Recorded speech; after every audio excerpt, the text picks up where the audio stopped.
English premier লিগে খেলা হামজা চৌধুরী লাল সবুজ জার্সি গায়ে জড়ানোর পর প্রবাসী ফুটবলারদের জাতীয় দলের হয়ে খেলার আগ্রহ বেড়েছে কয়েকগুণ।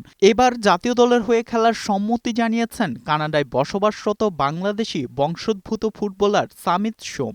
দেশের হয়ে খেলতে ইতিমধ্যে পাসপোর্ট তৈরির প্রক্রিয়া শুরু করে দিয়েছেন সামিত।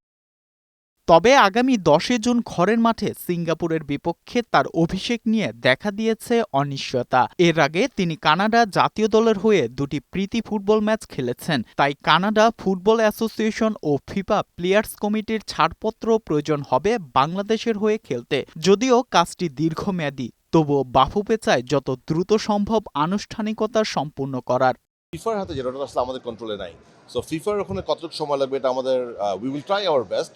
বাট যদি ইনশাল্লাহ আমরা সব সুন্দর মতো করতে পারি, ডেফিনেটলি আমরা তাকে যত তাড়াতাড়ি সম্ভব চেষ্টা করব।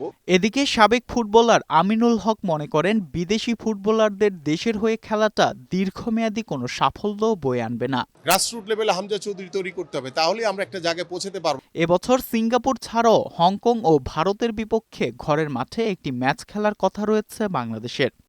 সাজ্জাদ সাজু, বৈশাখী সংবাদ, ঢাকা।